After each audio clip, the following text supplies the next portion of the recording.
Welcome back. Sunday night, 7 o'clock on the rag stream. Still no jacks. So let's get the other stuff out of the road. If you want to donate, you can. Buy me a coffee or whatever. But you can also sub to my Rumble and what's it called? Odyssey. You can't do my BitChute anymore, not unless you're using a VPN. So without further ado, William. Well. We're back again. Yes. There was a bit of confusion. I had to mix over a fortnight, and then I've nobody for next week now. So, typical.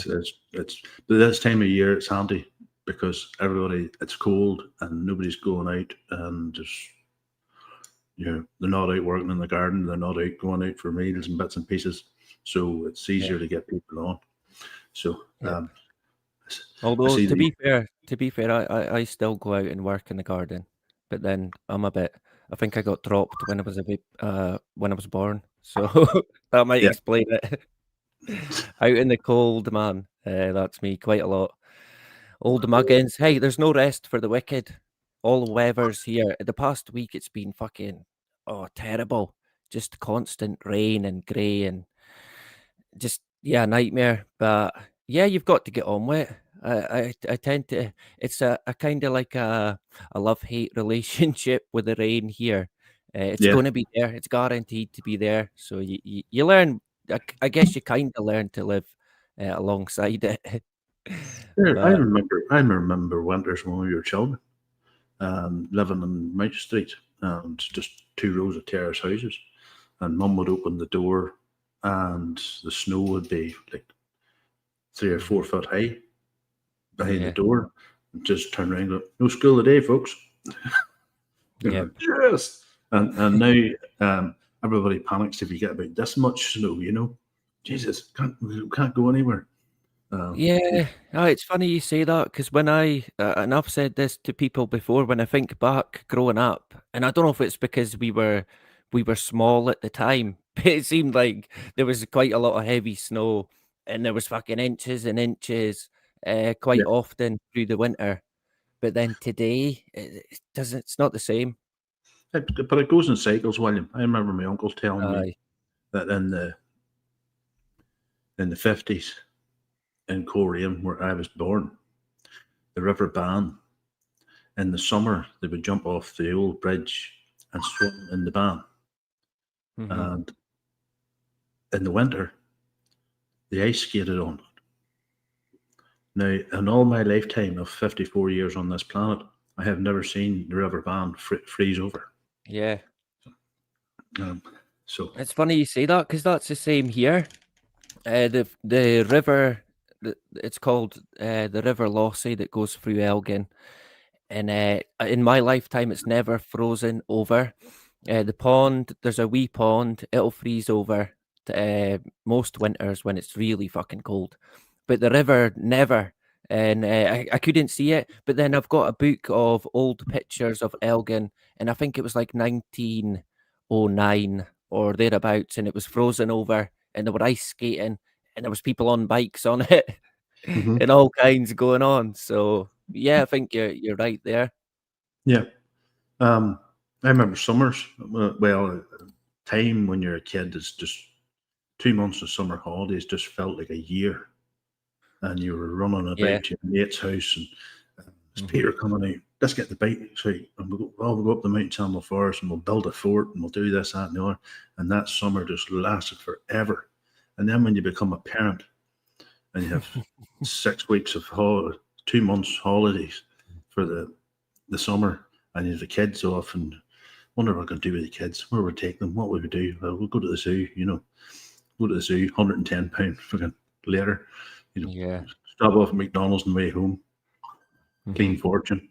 And then it was it felt like a fortnight, the 2 months. Yeah, I know what you mean. 2 weeks later, you were back out buying new uniforms for them and stuff, and it was like, me, there's another £6 gone. I think the best option is what you do is you take them to the zoo and then you leave them there and fucking run away. That's the best option, man. Right. I mean, the amount of money you've got to spend on your kids is fucking insane, man. You know, coming up to Christmas, and my daughter, her birthday, her birthday's in the 10th of December, and I tend to get my dates mixed up, but I always remember her date because originally her due date was 12/12/12, and it was Yes. like connected to this it might be the end of the world situation. So thankfully she decided to pop out on the 10th of December. But you know, having that birthday on the run up to Christmas, it's like fucking hell, man. A pain in the Yeah. backside. Oh, I had a mate that I grew up with in school, and he was born on Christmas Day. So he got double. He got twice. Oh, he just got a birth miss. It was just in one. Yeah. He got birthday presents and his Christmas present. I thought, you jammed me bugger. So, but anyway. I don't know if I'd like that though, because it kind of, if it's throughout the year, it's breaking it up a bit, is it, to look forward to? But hey, when you're an adult, there's no looking forward to anything. One of our Let's teachers, face it. one of our teachers in primary school, she had a set of twins, and they were born on Christmas Day. Fucking so hell. They got twice as well. I thought.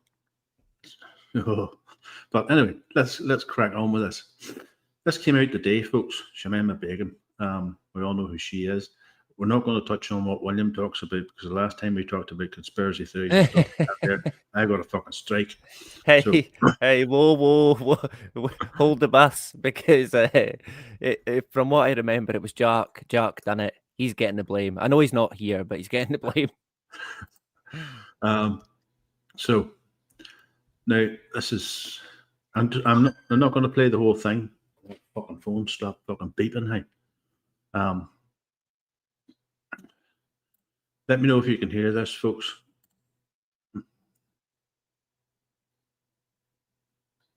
Is the moment Shamima Begum turned away from our cameras, refusing to answer questions about returning to Britain.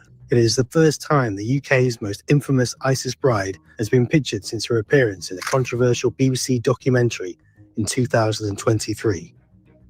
Today, she remains inside one of two heavily guarded detention camps that we visited in northeast Syria. Together, they hold more than 35,000 people once tied to the Islamic State, the remnants of a sickening caliphate that collapsed in 2019. We travelled here to uncover what life is really like for the brides, children and men linked to ISIS, and to ask whether the ongoing instability in the region, combined with cuts to foreign aid, could fuel a renewed threat to the UK and the West. Okay, we're on our way to Al Hol camp, the largest ISIS camp in northeast Syria, home to 30,000 people, men, women and children, who've been detained for over 7 years after the fall of ISIS. They're held in a huge camp that's like a city. They've got their own markets, schools. There's a huge area set aside for foreign ISIS prisoners who come from Britain, Europe, all over the world. And there's been unrest in the camp in recent days. So we're going to take you there to effectively an ISIS city and show you what's going on the ground.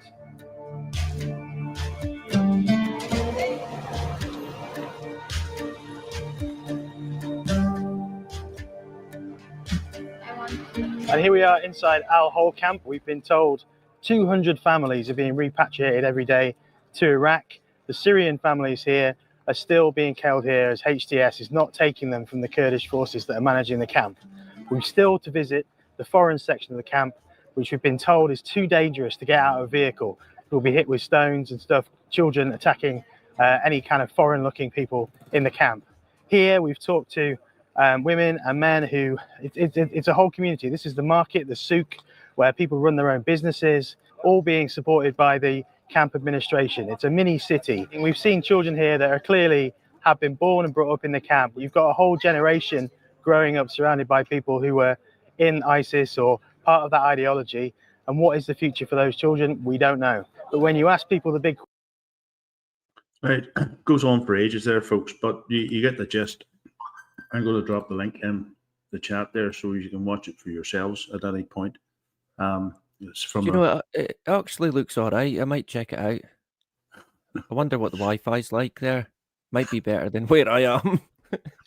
I might move. Was it not a couple of weeks ago, William, that the Labour Party were actually pushing for her return? Yeah, they always seem to be kicking this kind of bucket with this individual. It's a fucking weird one. I don't know why they continue to kind of peddle it from time to time, like people actually care about it. No one gives a flying fuck about it.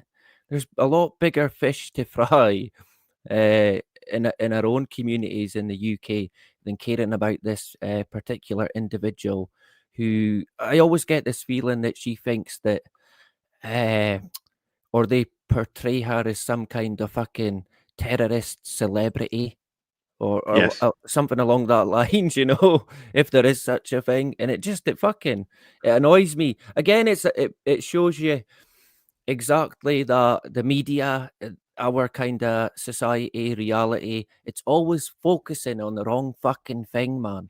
Never anything that's going to do us any benefit whatsoever. I mean, no one cares about her. Yes.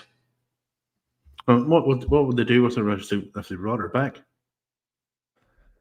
Probably put her in a fucking 5-star hotel, and she'll build her own wee ISIS camp here in the UK. It'll be again one of probably many. But you spend the rest of her natural life in the clink, in some woman's prison somewhere. I doubt they would put her into jail, to be honest. Who was it? It was Sajid Javid, the baldy guy from the Tories, the Conservative MP. He was the minister at the time, and he revoked her British citizenship. So even if they did decide to bring her back, they can't, because she's not British. She has a Bangladeshi passport, as far as I'm aware. So, yeah, there seems to be. I mean, it seems to be all about nothing, but they continue to peddle it and push it and make it out like it's a big deal and people care about it. But again, it's just hey, you could call it a distraction, but I guess most things are when it comes to the media. It's all distraction, really. I guess it's all smoke and mirrors, and then as somebody said in the chat there, or it was this digital ID stuff and all. They're distracting from it because they want to sneak that in behind the back door, the same as these, what do you call them? You can't criticize Islam. And they're trying to sneak them in through the back door. That Muslim lady is part of Reform Party. She even pointed out on GB News one night, and she's an actual Muslim. You can't say this about Islam, you can't say that about Islam, and you can't do this, and you can't say that.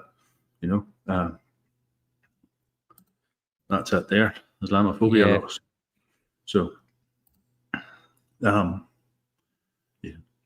your thoughts on that? On Islamophobia laws? Yes. Well, they can take them and fucking stick them right up their arse. Yeah. I mean, fucking hell. But I mean, it's incredible that this is even kind of being discussed. This is where we are today. Do you know, in the past, people have talked about, they maybe want to bring in, what do they call it? Sharia law. Yeah. And people have said, don't be silly and don't be stupid and it's conspiracy and blah, blah, blah. Do you know what? Genuine hands down, I would not fucking rule it out. I wouldn't. Look at where we are today, man. Look at how far. I mean, and I've said it before, the UK, and the real people of the UK, if you like, we are in a serious fucking condition currently. In a coma. That's the way I would put it. We're in a coma. We're not done, but we're in a bad way. Yeah, as Matt the Angry Bootneck says, he reckons it has to get 10 times worse before it actually gets better. I would, to be fair, I don't really know the guy, but I would probably agree with that. Yeah. I reckon, it's probably going to have to get, either way, whatever way it goes, we're going to probably need to take 2 steps back before we even try and go forward in any way, shape or form. Because it's that fucked up, man. We've been so led astray and duped and had so many tyrannical, draconian things put upon us, enabled by so-called politicians, man. And and if it came down to me, I would put each and every one of them, and I should be careful with what I say. I'd put them in the jail, and I'd throw away the key. Yeah. Now, but Nick, he had done a video earlier on. He talked about a French cutting implement they used to use a few hundred years ago. He says that's what they would do with them. But yeah, I don't know if I mean, a bit graphic for me, but do you know what? I feel like they would. I mean, if they had is it the guillotine? Yeah, why not? If it was the rope, yeah, but they don't deserve to get anyone's any ounce of their time anymore, man. Do you know they've done so much and what have you? It just needs to be dealt with, and we need to move on as good as we can. How we get to that point, I don't know, but like your friend said, if the plan is for complete and all out chaos, then they'll make that happen. Do you know, if people don't play to the tune, they'll make it happen in via many channels and ways. They'll instigate it, even if they've got to fake it, they'll fucking instigate it. And the long-term goal there, I don't know, maybe we was going to talk about ID, that'll be involved clearly. And again, they talk about, oh, well, the immigrants is an issue, so the digital ID is the answer. And it's like, well, wait a fucking minute. You brought them here. You fucking opened the door. And it's like, yeah, problem, reaction, solution. And still people can't see that.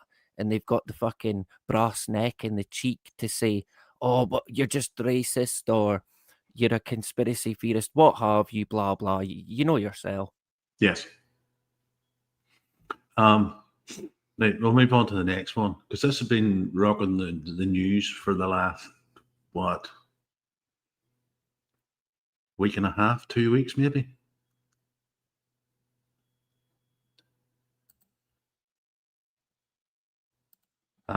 Trump suing the BBC.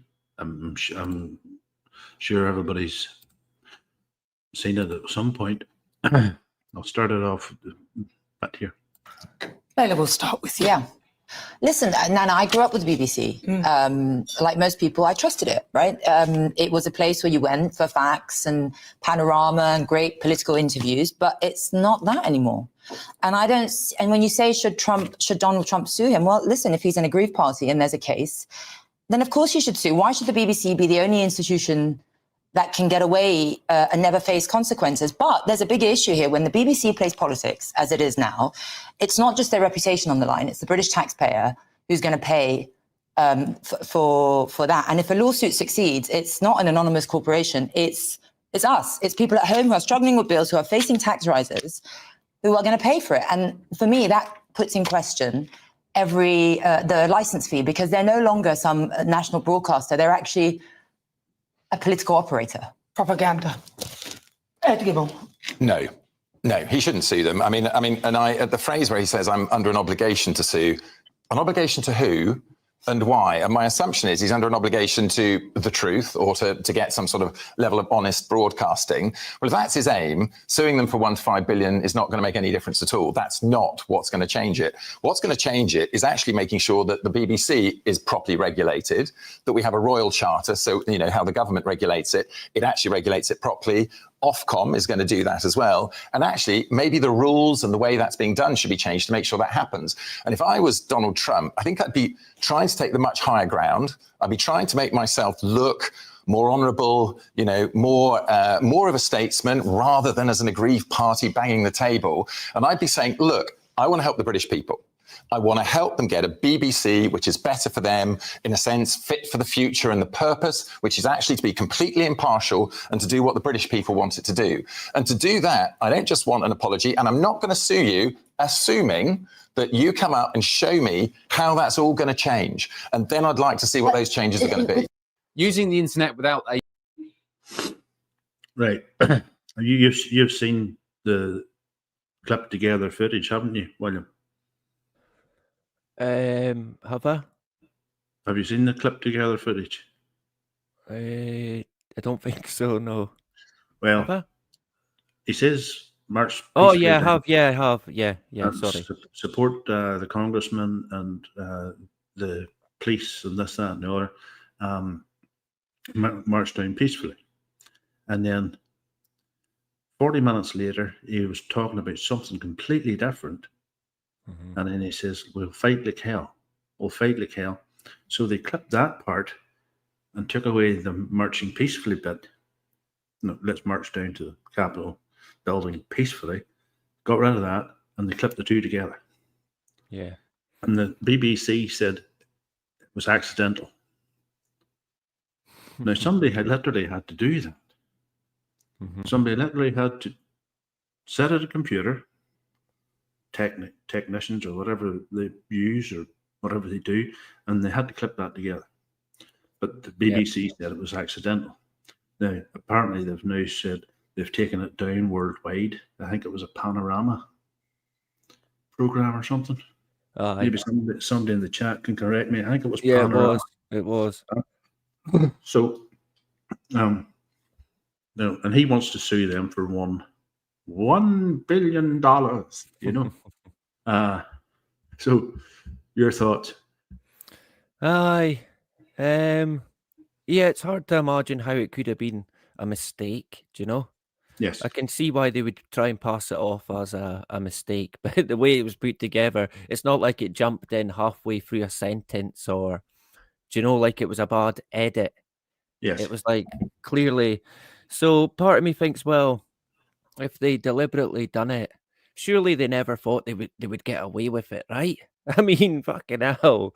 And yes. I seen the two people. I don't know. I can't remember their names, but two people resigned, I think, because of it.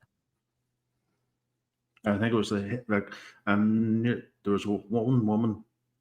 Yeah, she resigned, and then when she was walking out, and the press were around her and stuff, she says, "And the BBC is the beacon of truth."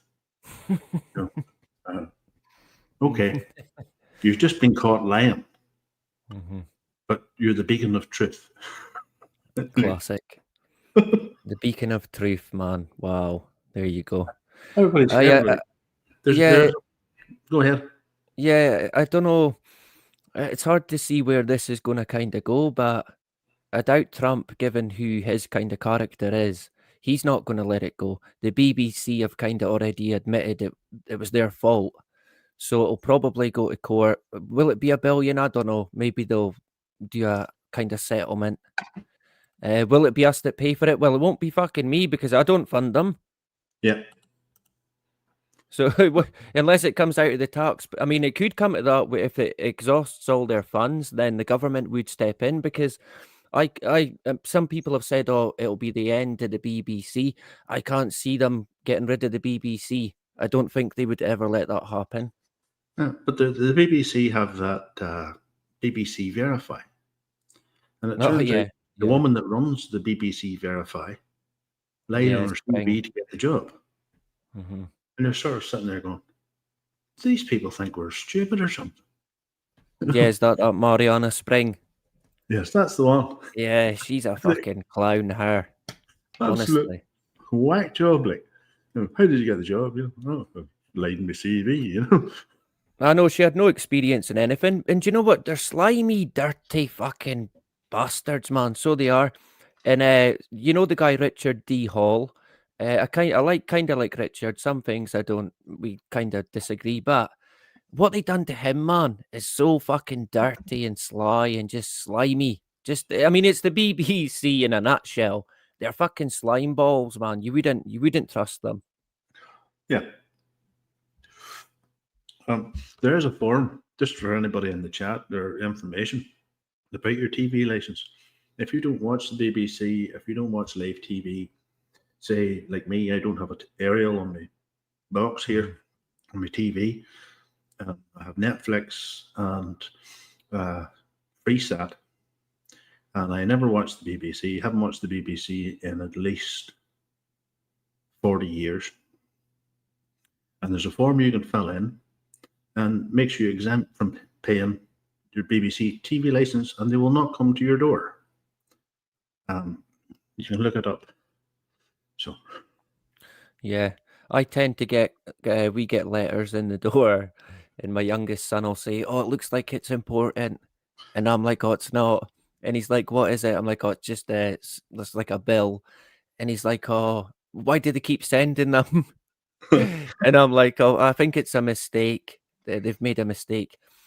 But I do watch it. I watch the the BBC iPlayer. I watch football on it, so I do watch it. But I'm still not paying it. They can fuck off, man. Yeah. They're a terrible organization. Just the whole thing about them, their history, all the things that they've done, man. I kind of struggle to watch it, but I also feel in a way that I'm taking it from them. I'm getting something back for free. Do you know, like, fuck you, sticking the finger up to them. I'm going to watch it anyway, sort of thing. Yeah, but it's that literally, it's like, it's forced propaganda. Look at that, what was it called? Horrible Histories.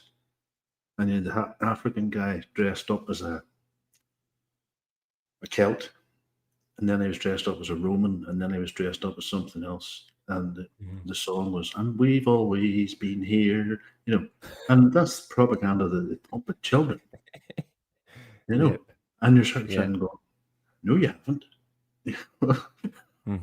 But I see there was talk about, I don't know, there's not much now, I don't think, but there was a story a couple of weeks ago about, I think some individual, possibly part of Reform, mentioned, or they were talking about how many black people of colour were in yes, adverts and stuff like that.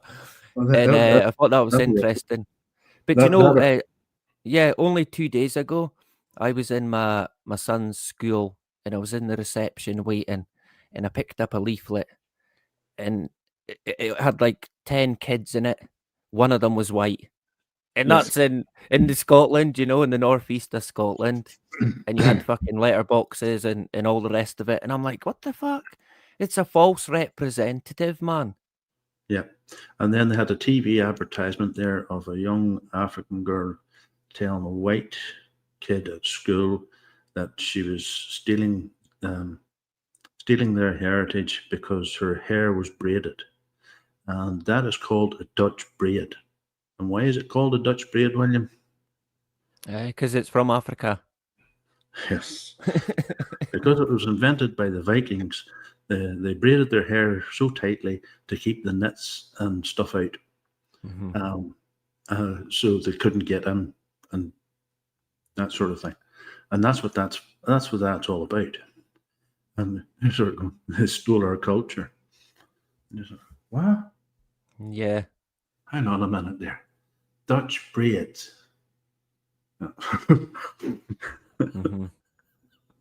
Oh, you couldn't make this shit up, like. And have you ever had dreadlocks in the past, or? No, never had. Surprisingly not. I used to have hair running down the middle of my back when I was a metalhead when I was 17, 18 years old. Like a big mullet? No, not a mullet. No, definitely not a mullet. No, it was everywhere. It was down over my eyes and everything. No, it's funny because it's kind of hard to imagine you with the hair. It was back in the time of the grunge thing, you know, Pearl Jam and all. So, the good days. Right. Now, thing is, John sent me something here, which I thought was funny, so I'm going to play it for you. Right, now, how to do this again. I keep on forgetting how to do this stuff. Window. Let me know if you can see it and hear it, folks. I thought this was hilarious.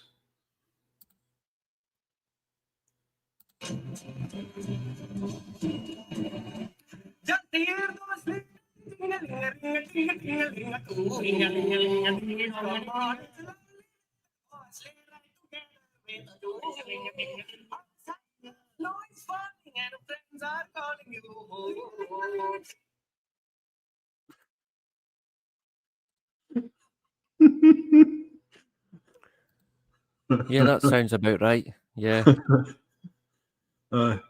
Nobody makes anything anymore. Not Nope. even not even the famous barber coats are made in England now. But when you buy a barber coat, it still has a Union Jack on it.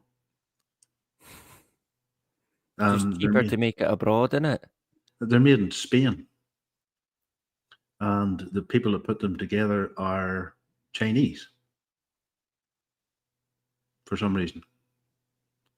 So Yeah. And the zips on them go sideways. I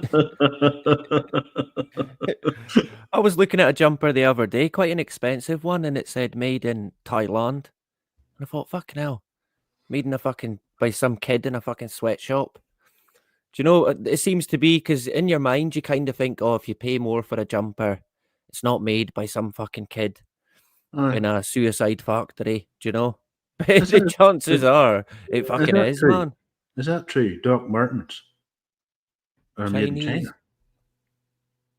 Oh, I thought Doc they were Marten. I thought they were still made in Britain because they're not bloody cheap. Doc Martens. One of them, If I'm, yes, he always uh, buys like is it 8-hold the boot things, and oh yeah, the oxblood colours, and I think they're something like 150 quid. fuck. Really, 150 quid for a pair of fucking shoes? You're nuts. Yeah, and even they're probably made by a Thailand fucking suicide factory. I do know one thing. RST racing leathers are made in England because I have 2 sets of RST racing leathers, and I've seen the factory. There's actually a factory here who they're quite renowned for their what do they call it again? A special type of clothing, but it's all made here in Elgin. They're called Johnston's Mill. But they've got big contracts with Burberry. They make all the Burberry scarves and stuff like that. Right. So it's kind of local here, but the scarves cost like fucking anything up to 300 quid. So it's like, fucking hell. Well, Never afford it. my family being sort of coming across from Scotland and mixing with Northern Ireland and stuff, my mum used to be an avid knitter. And when this winter was coming in, she'd be knitting you an orange sweater. And she'd put you in this orange sweater and you looked like this. So it was that stiff. And I had the collar up to here. They were as warm as toast, like they were great. Fuck it. Yeah, big itchy neck. Big itchy sweaty neck for a week. Yeah, I don't think any of my family done the knitting. But yeah, it was quite common here. Yeah, quite a lot of people, they still today. My mother used to sit and watch the TV, and she would watch that, what do you call that fella? Arthur C. Clarke. Oh yeah, the scientist guy. The scientist guy with the crystal skull thing. Mm-hmm. And she'd be watching away, and she'd be looking at the TV, and she's not looking at what she's doing. And the next minute, there's somebody's having a new baby or something. Complete set of clothes in about an hour and a half. Yeah. Wee cardigans, wee leggings and stuff. So yeah, quite incredible. Right, we have about 20 minutes left. So we're going to go out on this one here, and we're going to go really in depth in this one because this is Labour taking the Danish hardline asylum thing. And it was on, I can't mind her name now. It's a blonde woman. But then I'm going to get your opinion on it, William. Share screen. Let me know you can hear it, folks. And I'm going to press. Is facing the biggest asylum shake-up in a generation as the Home Secretary vows to end the country's golden ticket asylum rules. Under Shabana Mahmood's migration crackdown, refugee status will be temporary and people will have to wait 20 years before applying for permanent settlement. Ministers say the overhaul will cut incentives to come to the UK and speed up removals. Sounds marvellous, doesn't it? Will it work? I'm now joined by the chairman of Migration Watch UK, Alp Mehmet. Alp, good to see you. Thank you very much for joining us. Now, obviously, this is based... Andrew, thank you very much. It's a Sunday. Thank you. I really appreciate it. Now, this is obviously based on the Denmark model. We've been talking about it for at least, when this was first leaked, I think about 2 weeks ago, 10 days ago. The big question, it sounds fantastic, cutting down the pull factor, stricter rules. We're not sort of like spending so much money on hotels, etc., etc., etc. Stop them coming, send them back. Seems to sum it up. Will it work? Well, no, not a hope in hell's chance of anything that Ms. Mahmood has said this morning that has inspired confidence, as far as I'm concerned, that anything remotely sensible or remotely useful is going to happen. They bang on about what the Tories did, and the Tories have a lot to answer for, I have to say. However, this one is straight out of the Boris Johnson playbook. Right. You'll remember that Boris was talking endlessly about the Australian type of points-based system. Of course. He kept pointing to something that worked. He kept pointing to tough action taken by the Aussies, and we were going to do the same. In the event, nothing like the Aussies was what turned out, what the Aussies did. So I've absolutely no confidence at all that they are going to do what the Danes are going to have been doing. And let me also add that the Danish way of doing it has sort of worked, but it's not perfect by any means. In this particular case, let's look at the detail of what they've said so far, if I may. Of course. They're talking about a consultation. They're talking about legislation being changed, new legislation. I presume that will be in order to but not to have to provide accommodation, because we do at the moment, as our law stands, any destitute migrant has to be provided for. Well, I'd like to see what they're going to come up with there. The other thing is that it's going to take probably 3 years before we know anything that they're putting in place is going to work. It beggars belief, frankly. Hello, I'm Bev Turner. Now, it can feel... Right. We get the gist of it there, folks. 20 years. So where are they going to live for those 20 years, and who's going to pay for them? William? Aye, probably me. Probably me. Everybody else? I mean, how much... It's fucking incredible, kind of eye-watering, actually, to think how much money that'll be in the next few decades that's going to be spent. And they've already spent fucking billions of the taxpayers' money. And they're calling it a golden ticket, like it's funny, or what is this, Willy fucking Wonka? Do you know what I mean? It's a fucking joke, man. Honestly, it's high time people really stood up and said, you know what, we're not taking it anymore. Yeah. It's beyond fucking insane now. Do you know the golden ticket? Yes. Now, I know the Danish model, it worked to a certain extent. The Australian model, it worked not a problem.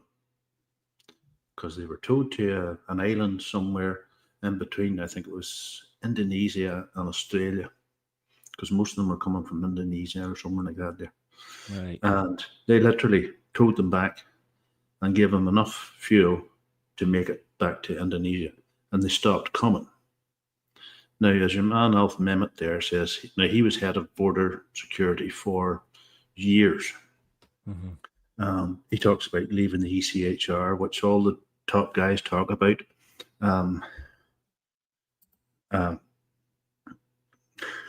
Just by that in the chat there.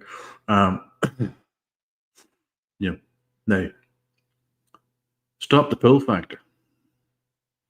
They're getting spending money. They're getting houses with multiple occupancy, and they're also getting trips to the zoo, karate lessons.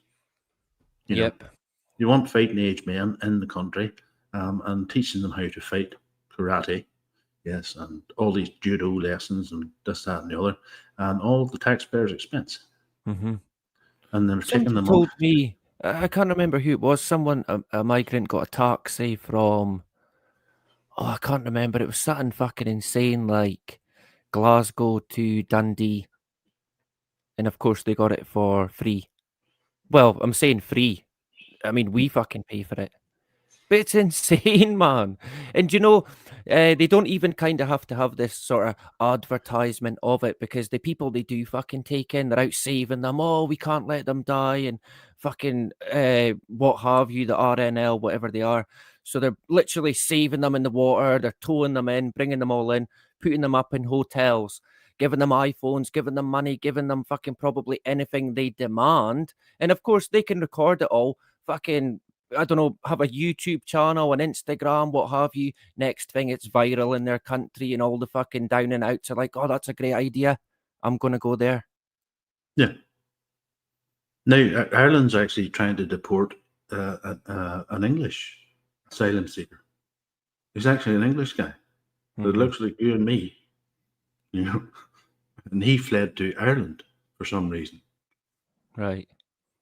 Yeah, that happened. That actually happened in Scotland. It was an Australian couple. They had even had kids in Scotland, but it was weird, man. And eventually they got to stay. I think there was a wee bit of kind of backlash about it, but yeah, it's weird. It's like, well, wait a minute. Why are you picking on them when there's all these fucking illegals running about fucking willy-nilly? Fucking get them. Yes. Do you know that Australian family had integrated really well? And I think one of them was a teacher, and they had kids and what have you, and they were going to deport them. Yes. Well, there's Bootneck's wife. She has degrees. She studied in England. And then when the two of them got married, she applied for British citizenship, and they wouldn't give it to her. Even though she was highly educated and well paid job and stuff, still wouldn't let her in. Yeah. But anybody can come across in a dinghy, get a free hotel room, 3 square meals a day, while there's veterans. I think it was, what was the number your man quoted there the other night? 3,400 non-military veterans sleeping on the streets. Fuck's sake. In England and Wales.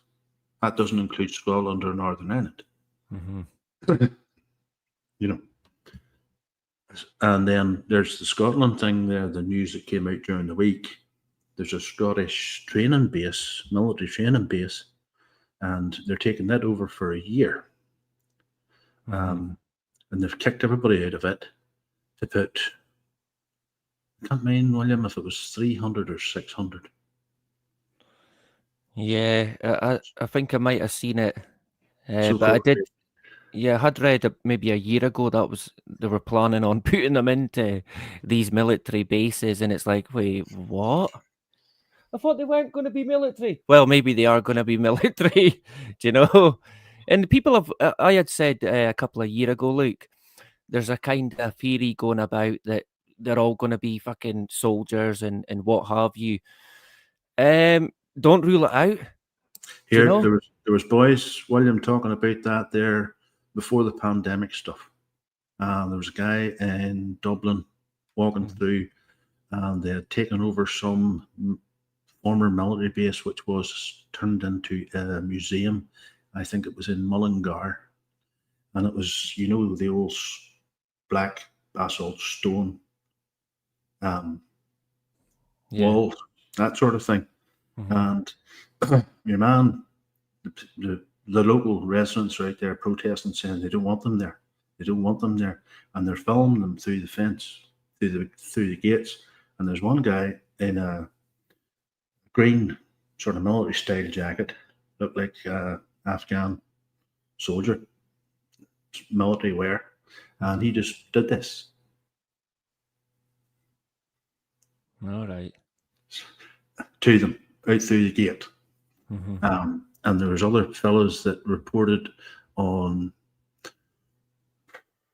so many military age men and why are they here, this, that, and the other, and they came up with the same conclusion. There's more illegal immigrant fighting age men than we literally have in the British Army. Aye, that wouldn't surprise me, to be fair. No. I think we have, was it Bitneck said it? Ready to go troops, people just ready to go. 30,000. Ones that are trained and ready to go, and they're on the barracks and stuff, and they're still training, their weapons training, and this, that, and the other. There's 90,000. Was it 97,000 service men and women in the forces? Because the Tories depleted it from was it 15 years ago? I think it was 240 something thousand was in the British military. That covers Royal Marines, Paras, British Army, Navy, Reserve, all them sort of stuff, and the reserves. Aye. Yeah, Russian. and hey, people have said, look, don't be silly. It's not going to be like that. It can't go that way. It's fucking heading that way, though. Do you know? It's creeping up and creeping up, and people can't see it for what it is. And it's typical of the doting human. Kind of only realize when it's fucking too late. Yeah. They were talking about it 4 or 5 years ago. And then there was the thing that happened at the dance class, and the people came out and protested, and then the followers of Valens came out to defend their communities, and the policemen, you can clearly hear the policemen saying, "Take the weapons back to the mosque." Yeah. I don't know if you remember that one. But I do, yeah. Yeah, and you're like, wow. I'm sure at the time as well, there was a video going about of one of them appeared to have some kind of gun or rifle. I don't know how true it was though, but it's like, fuck, do you know, I wouldn't rule anything out. I wouldn't. See, it depends on what the plan is. If the plan is to have, I guess, unfortunately, if the plan is for some form of kind of all-out chaos, maybe described as some kind of civil war, which the guy Musk, he's already been beating that drum for the UK. If that's the plan, then there's going to be it's going to get heated, and we're not quite there yet. So that if that is the way it's going to go, there's a lot more to come. Yes. Well, there's one saying it was a community support officer. Packer says it was a community support officer. I don't know the difference, because you see the police in England, there's ones wearing blue vests, and then you have ones wearing yellow vests, and then you have ones wearing red vests, and they're all different. Our cops just wear the same uniforms, or if they're undercover detectives or specialists, they wear plain clothes. But even in London alone, you have the difference between the Met and the London police.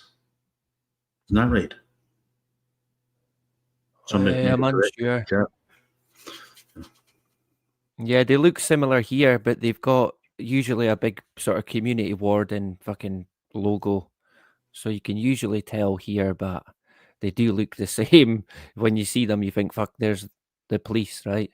Just me. Yeah, I remember being pulled over with the police in Scotland on the way home from, I think it was Donington Park. And we were late for the ferry, so we were tramping on a bit. The next minute, the blue lights go off behind us. And this officer walks up to the side of the van, and I rolls down the window. And I started laughing. And he says, "What are you laughing at?" I says, "Where's your gun?"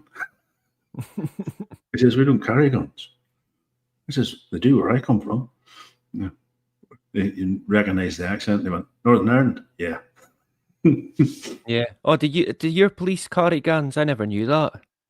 Or police are armed to the teeth. All right. Yeah, I never knew that. Every last I know one. they've got sort of dedicated squads here, so you can see them, but it's quite rare. Armed response teams. Yeah. Specially trained. Well, seemingly. Officers and things like that there, yes, but all our police are trained and they have to go for an evaluation. I have a couple of mates in the police and a few cousins, retired police, and they had to go for an evaluation every 6 months, I think it was. Oh, yeah, psychiatric. And no, for firearms. So, like, down at the range? Mm-hmm. Aye. And you had to shoot at a certain standard. So. Yeah. And do you know what kind of gun it is they've got? Glock. Is it? It's a Glock 17. And have they always had that? Yes. Aye. Well, they used to have revolvers years ago, and then they upgraded and they upgraded and they upgraded. And then one of the mates, he paid me a visit. He was sitting on the couch behind me. And he says, "Here, Stephen," he says, "I'm going to set this on the coffee table." He says, digging into my back. Because even when they're off duty, they have to carry them. Because of, sectarianism and stuff. Mm-hmm. And they are literally targets.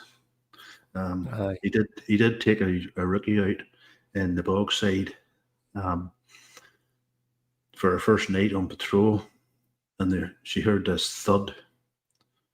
And what the hell was that? He says, "We've just been shot at." And this is only a couple of years back. And by the time they got back to the station, there was a bullet hole in the car. But they're armored. They take like a Vauxhall. What's the big Vauxhalls? Vectra. No, well, it's the new one. It's up from a Vectra. But and they take the door cards and all out of them, and then they line inside with a lightweight bulletproof material. All right.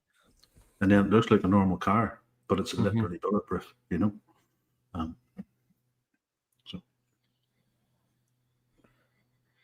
No, they don't have them. They have bats here, the Battens. I've experienced them in my younger days as a teenager. Just the Batten and the pepper spray, but that was enough, to be fair. Have you been watching? Is it Ice in America? Oh, I've been reading a wee bit about it. Yeah, seems a bit fucking mental. Someone pointed it out a while ago. They stay in Chicago. And they were on about it, saying, "Look, check it out. It's fucking." Seemingly, they were what they said anyway. People are scared to go out, and anybody that even looks like they might be a fucking half caste or a certain shade, they're chased down and fucking hounded. And you have all these white liberal Karens following the ICE cars around and trying to disturb them. Oh, fuck. And next minute, the ICE boy just jumps out of the car and he whips out his service pistol or whatever he has. And he said, "Wind the window down. If you don't stop following us, I'm going to arrest you for obstruction of justice." And then the next minute, she's like, "Oh, I'm just a mummy. I'm just a mum. I have to go back to my kids." He said, "You've been following us all day. So who's looking after your kids?"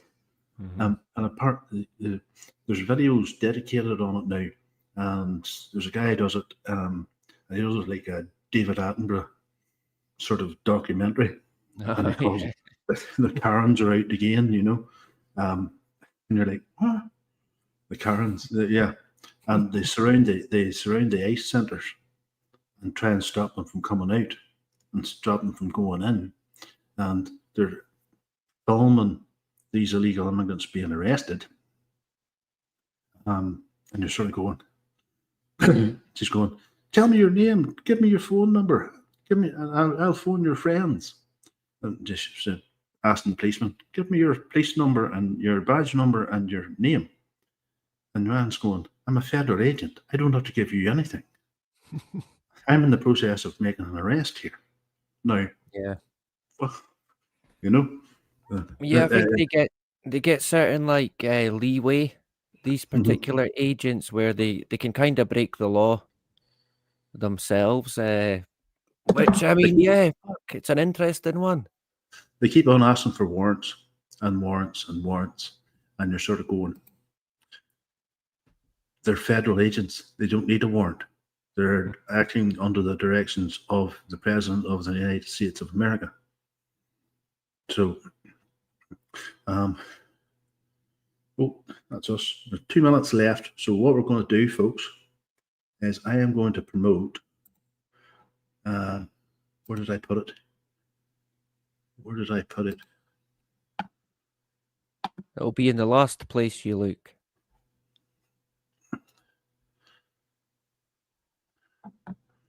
Whatever that is. Right. Whatever that is, right.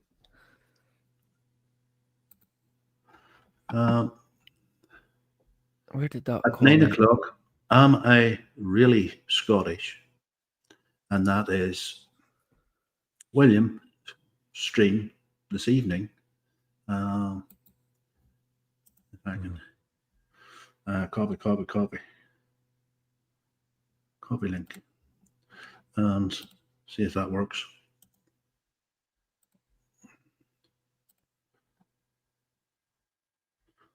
I know Anglo, but I'm not feeling that great, and my right foot is literally purple, and I'm going to have to call the on-call doctor because 3 of my toes on my right foot are swollen that badly, and they're literally purple, and it's just getting sore and sore.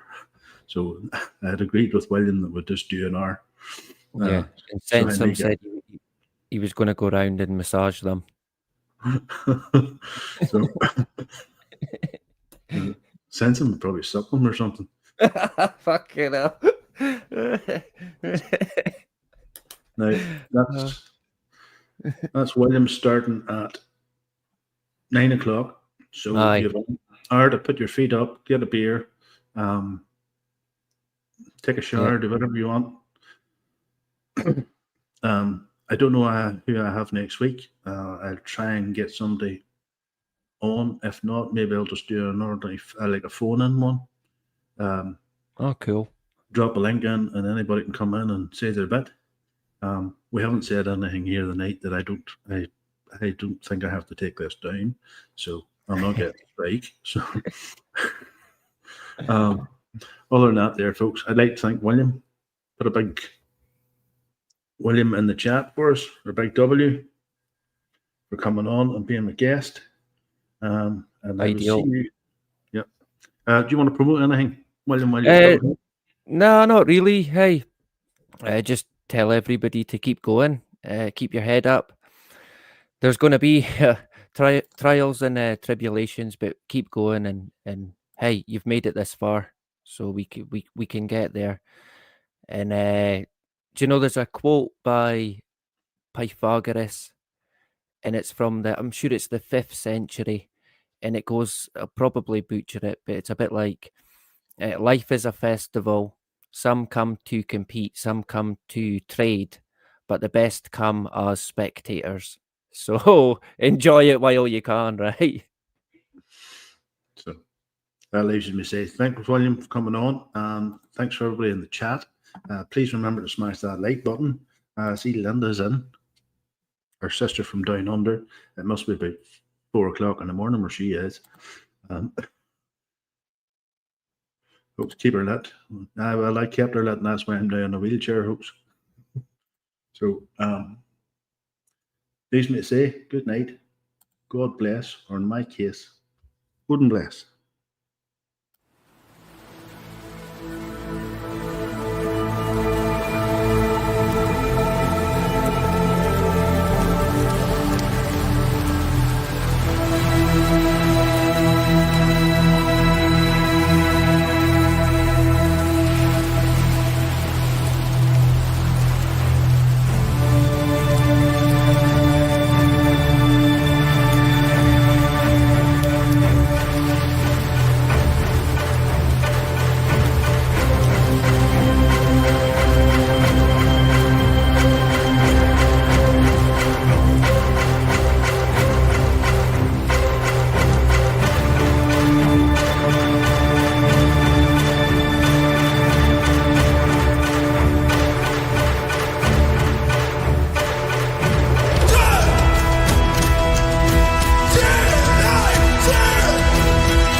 trampled, clickbait scores. Arrive by boat, demand 4-star.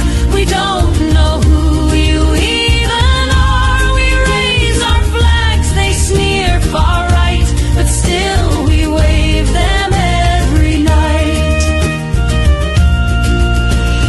Sadiq says, what's a grooming gang? London sighs while mothers clang. Politicians dodge, the bills grow tall, the taxpayer pays the tab for all.